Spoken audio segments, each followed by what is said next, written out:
একদিন বৃন্দাবনে রাধাজি মৃদু হেসে শ্রীকৃষ্ণকে জিজ্ঞেস করলেন, প্রিয়তম, বলতো মানুষ যে কর্ম করে তার ফল কিভাবে পায়? সত্যিই কি প্রতিটি কর্মেরই ফল আমাদের কাছে ফিরে আসে? কৃষ্ণ মধুর কণ্ঠে উত্তর দিলেন, রাধে, এই জগৎ কর্মেরই এক বিশাল বাগান। এটা বোঝানোর জন্য আমি তোমায় একটি গল্প বলি। একবার এক রাজা তার 3 মন্ত্রীকে ডেকে বললেন, তোমরা প্রত্যেকে একটি করে থলে নাও আর রাজবাগানে গিয়ে যত ভালো ফল পাও তা সেই থলেতে ভরে নিয়ে এসো। 3 জন মন্ত্রী আলাদা আলাদা বাগানে গেল। প্রথম মন্ত্রী ছিলেন অত্যন্ত সৎ ও নিষ্ঠাবান।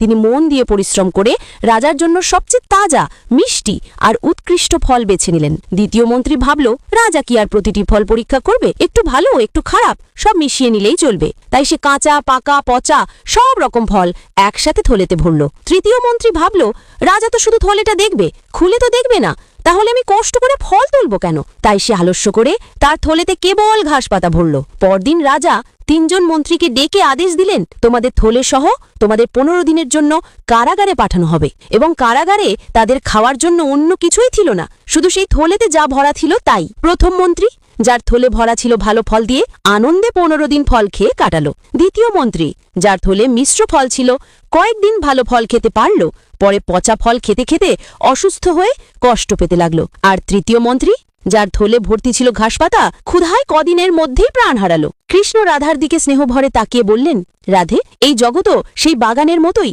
প্রত্যেক মানুষ তার কর্মের থলে নিজেই ভরছে। যে সৎ, পবিত্র ও শুভ কর্ম করবে সে ভবিষ্যতে শান্তি ও সুখ পাবে। যে কর্মে মিলমিশ করবে তার ফলও তেমনি অমিশ্র হবে। আর যে অলসতা ও অন্যায় জীবন কাটাবে তার কাছে শেষ সময় কিছুই অবশিষ্ট থাকবে না। তাই জীবনযাত্রার প্রতিটি মুহূর্তে ভালো কর্মের সংরক্ষণ করো, কারণ এই সৎ কর্মই একদিন তোমার জীবনের একমাত্র ভরসা হয়ে উঠবে।